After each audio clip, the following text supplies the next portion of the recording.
Social media पर लिखता रहा हूं, बड़े लोगों को बुरा लगता है, लगे झोला प्रोफेसर के कंधे पे है तो रिसर्च स्कॉलर बिछ जाएगा। अरे गुरुजी, आप अपने कंधे पर ये वजन लेके क्यों चल रहे हैं? हम है ना वजन ढोने के लिए। अरे आप गाड़ी से क्यों गेट खोल रहे हैं? हम आपका गेट खोलते हैं।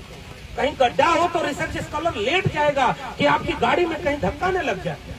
ये विश्वविद्यालय के चैम्बर जो बने बैठे हैं, रिसर्च स्कॉलर की गैंग बना करके सूची बनाई जाती है कि अच्छा तुम्हारा वहां परमानेंट करा दे रहे, तुम्हारा वहां परमानेंट करा दे रहे, तुम जरा उनकी तारीफ कर देना, तुम फेसबुक पर ये लिख देना। इससे तो नौकरी मिल रही दिल्ली विश्वविद्यालय की, और सीधे तौर पर उनके अपने विचारधारा का जो है, उनके अपने खेमे का है, उसको नौकरी दे रहे। तो जो अम्बेडकर की बात कर रहे हैं वो आंख में चुभेगा, जो फूले पेरियार की बात कर रहे हैं वो आंख में चुभेगा। इसलिए तुम बहाना बना के उनको नौकरी से निकालते हो। आज इनको नौकरी से निकाला गया, हो सकता है कल नंबर मेरा आए, परसों नंबर किसी और का आए।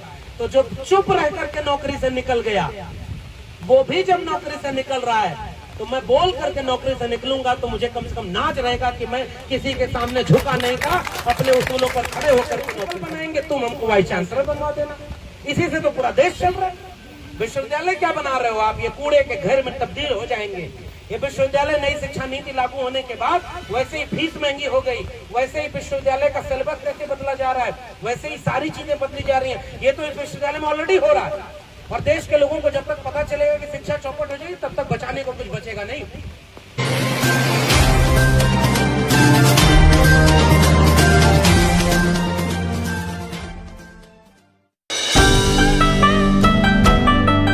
आज भले ही थोड़े से लोग हैं, आज भले ही थोड़े से लोग हैं, लेकिन मैं उम्मीद करता हूं कल यहाँ पर विश्वविद्यालय परिसर का रंग बदल दिया जाए, सारे लोग एक ही विचारधारा के भर्ती कर लिए जाएं। भाई ये विश्वविद्यालय में आज जो भर्ती हुए लोग हैं, जो उनकी विचारधारा को मानते हैं, उनको भी एक बात याद रखनी चाहिए कि आपका अपॉइंटमेंट तब हुआ था जब आपकी सरकार नहीं थी, आपके विरोधी की सरकार थी।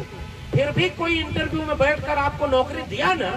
40 साल से आपने उनका कार्यकर्ता रहने के बाद भी आपने इस विश्वविद्यालय में नौकरी की है ना। और आज आप देख रहे हैं कि अच्छा इसको निकाल दो, ये अम्बेडकराइट है, इसको मत ले लेना, ये कम्युनिस्ट है, इसको मत निकालना, ये हमारे यहाँ नहीं आता है। एक एक चीज की सूची बन के आ रही है। कैसा इंटरव्यू? मैं इंटरव्यू देने जाता हूँ, 1 मिनट का इंटरव्यू, 1.5 मिनट का इंटरव्यू। जिस पढ़ाई को पढ़कर यहाँ तक आने में 25 साल लग गए, उसका इंटरव्यू भी 25 मिनट नहीं होता है, 2.5 मिनट का इंटरव्यू। और जो इंटरव्यू लेने आता है, अगर उसको हमारी चेयर पे बिठा दे तो उसको भी पसीना आ जाए, वो इंटरव्यू लेने के काबिल नहीं। लेकिन एक सेटिंग बनी हुई है सबकी, कौन इंटरव्यू लेने जाएगा हम तय करेंगे, कौन प्रिंसिपल बनेगा हम तय करेंगे, कौन परमानेंट बनेगा हम तय करेंगे। तो ऐसे में डॉक्टर ऋतु जो पहले से और हमसे कहते हैं कि भाई आप क्लास के बाहर बोलते क्यों हैं? ये प्रोफेसर बनने का ओहदा, वकील साहब लोग बैठे हुए हैं, ये प्रोफेसर बनने का ओहदा सरकारी नौकरी नहीं है। हम सरकार के मुलाजिम नहीं है, हम अपनी गवर्निंग बॉडी, अपने विश्वविद्यालय के मुलाजिम होते हैं। हमको सरकार ने नौकरी नहीं दी, इस विश्वविद्यालय परिसर ने दी, जो स्वायत्त होता है, ऑटोनोमस होता है। इसलिए हम आजाद हैं कि हम अपने समाज और सरकार के बारे में बात कर सकते हैं। हम प्रोफेसर हैं, उससे पहले इस देश के नागरिक हैं, और इसलिए हमारी जिम्मेदारी है कि हम अपने समाज के बारे में बोलेंगे। अगर अच्छा है तो अच्छा बोलेंगे, अगर कुछ गलत हो रहा है तो गलत के खिलाफ भी बोलेंगे। इसलिए आप ये नहीं कह सकते कि आप विश्वविद्यालय परिसर में पढ़ाती हैं, आप बाहर बोल रही हैं इसलिए हम आपको नौकरी निकालेंगे। कैसे निकाल सकते हैं? कागज दिखाइए। कोई अगर ऐसा नियम का शर्त आपने लगाई हो तो कागज दिखाइए जहां पर ये लिखा है कि आप बाहर नहीं बोल सकते। एक प्रोफेसर तो आलोचक होता है। हम जैसा क्लासरूम बनाना चाहते हैं, पहले वैसा समाज तो बने। और अगर समाज हमारा अच्छा नहीं होगा तो हमारा क्लासरूम अच्छा कैसे होगा? अगर बाहर कोई समाज में बुराई है, उस पर हम कोई बात ना बोले तो हम अपने क्लासरूम को अच्छा कैसे बना लेंगे? इसलिए एक अच्छा शिक्षक, एक अच्छा नागरिक भी होना चाहिए। और डॉक्टर ऋतु अगर अच्छे नागरिक होने को चुन लेती हैं तो शायद यह भी बहाना बनाया गया कि इनको इंटरव्यू के बाद, इनको 4 महीने के बाद कहा जाए कि हम आपकी नौकरी छीन रहे हैं। इसलिए हम इस परिसर के हैं और हम अंदर का सारा खेल जानते हैं। हमारे जैसे लोग इस खेल को झेल रहे हैं और ये बात देश तक लोगों को जानी चाहिए कि ये लड़ाई, आप तो देश के बाहर बैठे लोग हो, आपको पता ही नहीं कि दिल्ली विश्वविद्यालय में हो क्या है। और जो दिल्ली विश्वविद्यालय में SC ST OBC प्रोफेसर बने हैं वो भी डरते हैं कि भाई हमारी नौकरी न चली जाए। मैं भी यहाँ आया हूँ और मैंने सोशल मीडिया पर समर्थन किया, तो मुझे पता है कि इसका नुकसान होगा। लेकिन भाई जो नहीं बोल रहा है उसका भी तो नुकसान हो रहा है। जो चुप है, चेगवेरा की एक लाइन है कि मैंने कब्रिस्तान में उनकी भी कब्रें देखी हैं जो केवल इसलिए चुप रहे ताकि बोलेंगे तो मारे जाएंगे। उनकी भी कब्रें कब्रिस्तान में पड़ी हुई है। जितने लोग नौकरी से निकाले जा रहे हैं उनमें सबसे ज्यादा वो लोग हैं जो चुपचाप रहे थे। तो जो चुप रहा वो भी नेपाल से निकाल दिया गया। जो चुप रह करके पैर छूता था, गुरुजी हमारा रख लीजिए, यहाँ से चैम्बर से निकलता है टीचर, प्रोफेसर। और मैं तो सोशल मीडिया पर लिखता रहा हूँ, बड़े लोगों को बुरा लगता है, लगे झोला प्रोफेसर के कंधे पे है तो रिसर्च स्कॉलर बिछ जाएगा। अरे गुरुजी आप अपने कंधे पर ये वजन लेके क्यों चल रहे हैं? हम है ना वजन ढोने के लिए। अरे आप गाड़ी से क्यों गेट खोल रहे हैं? हम आपका गेट खोलते हैं। कहीं गड्ढा हो तो रिसर्च स्कॉलर लेट जाएगा कि आपकी गाड़ी में कहीं धक्का न लग जाए। ये विश्वविद्यालय के चैम्बर जो बने बैठे रिसर्च स्कॉलर की गैंग बना करके सूची बनाई जाती है कि अच्छा तुम्हारा वहां परमानेंट करा दे रहे, तुम्हारा वहां परमानेंट करा दे रहे, तुम जरा उनकी तारीफ कर देना, तुम फेसबुक पर ये लिख देना। इससे तो नौकरी मिल रही दिल्ली विश्वविद्यालय की। और सीधे तौर पर उनके अपने विचारधारा का जो है, उनके अपने खेमे का है, उसको नौकरी दे रहे। तो जो अम्बेडकर की बात कर रहे हैं वो आंख में चुभेगा, जो फूले पेरियार की बात कर रहे हैं वो आंख में चुभेगा। इसलिए तुम बहाना बना के उनको नौकरी से निकालते हो। और ये इसलिए हिम्मत का काम है कि आज डॉक्टर रितु के साथ जो काम हो रहा है वो कल हमारे साथ हो सकता है। डॉक्टर रितु से पहले भी बहुत सारे लोगों को ऐसे पता नहीं किस किस नाम पर नौकरी से निकाल दिया गया होगा। शायद उनको इतनी हिम्मत नहीं रही होगी, वो नहीं बोल पाए होंगे। इसलिए जब हमारे समाज का कोई व्यक्ति खड़ा होकर अपने न्याय के लिए लड़ता है तो वो केवल निजी लड़ाई नहीं लड़ जाती, वो पूरे समाज को हिम्मत देने वाली लड़ाई हो जाती है कि अगर मेरे साथ गलत हुआ और मैं लड़ सकती हूँ तो आपके साथ भी जब गलत हो तो आप भी खड़े होना। हमें दूसरे की हिम्मत बनने के लिए ये आंदोलन करें। और इसलिए मुझे ये बहुत शानदार बात लगी कि मैं अब न्याय चाहिए।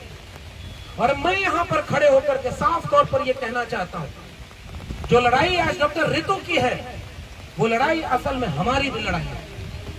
आज इनके साथ है, कल हमारे साथ होगा, परसों किसी और के साथ होगा। और अगर आज हम अपने साथी के साथ नहीं खड़े होंगे तो कल हमारे साथ कौन खड़ा होगा? और अगर हम अपने साथियों के साथ नहीं खड़े हैं तो हम बाहर दुनिया में क्या लड़ाई लड़ने जाएंगे जो अभी शिक्षित नहीं हो पाया, जागरूक नहीं हो पाया। तो ये लड़ाई दरअसल यहाँ खड़े होकर कोई भाषण देने की बजाय मैं केवल ये बात स्वीकार कर रहा हूँ कि ये हमारे हिस्से की लड़ाई डॉक्टर रितु लड़ रही है। और हर कदम पर हम इनके साथ खड़े हैं और जब तक ये लड़ाई लड़ी जाएगी तब तक हम इनके साथ हैं। और हम तो चाहते हैं, हम तो ये आंदोलन करने का मतलब क्या है भाई? डॉक्टर रितु के पास तो ईडी सीबीआई नहीं है कि वो छापा मार के डरा दे। ये तो ताकतवर भी नहीं है कि किसी को पद पर रख दे, किसी का पद छीन ले। पद पर रखने और पद से हटाने का काम तो ओहदे पर बैठे लोग करते हैं ना। ये लड़ाई किस चीज की है कि हमारे आपने डॉक्यूमेंट दिया कि हम आपको इस वजह से नौकरी से निकाल रहे हैं। तो वकील और डॉक्टर रितु ने सबने मिलकर डॉक्यूमेंट कोर्ट में रखा कि जो आपने प्रमाण दिया है वो प्रमाण गलत है। तो कोर्ट इसके सुनवाई करे और तत्काल में ये काम होना चाहिए। SC/ST एक्ट अगर लग गया, डॉक्टर रितु दो पहचान से आती है। हम लोग अपने समाज को क्यों खूबसूरत बनाना चाहते हैं? हम जानते हैं कि समाज में जो जितना हाशिए पर ढकेल दिया गया है उसके लिए अपने हक के लिए लड़ना, बोल पाना उतना ही कठिन हो गया। अगर कोई जातियों में दलित तबके का है, शेड्यूल कास्ट से आता है, शेड्यूल ट्राइब से आता है, तो वो सबसे हाशिए पर ढकेल दी गई पहचान है।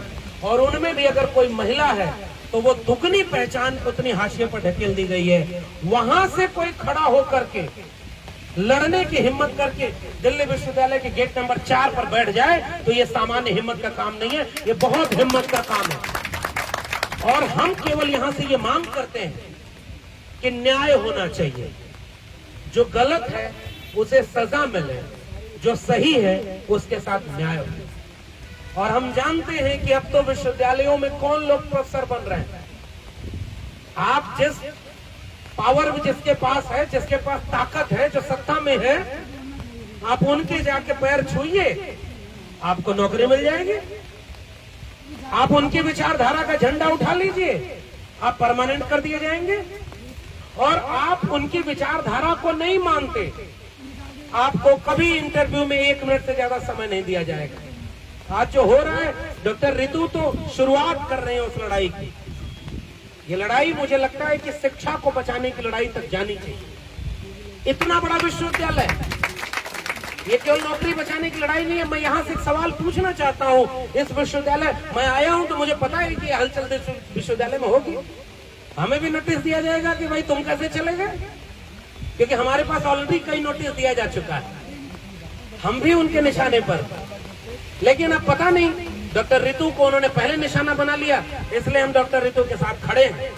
तब भी खड़े थे जब कोविड था, उस समय भी खड़े थे, उस समय भी आंदोलन किया, मुकदमा हुआ, और आज भी खड़े हैं और तब तक खड़े रहेंगे जब तक नौकरी ने न्याय मिल नहीं जाता।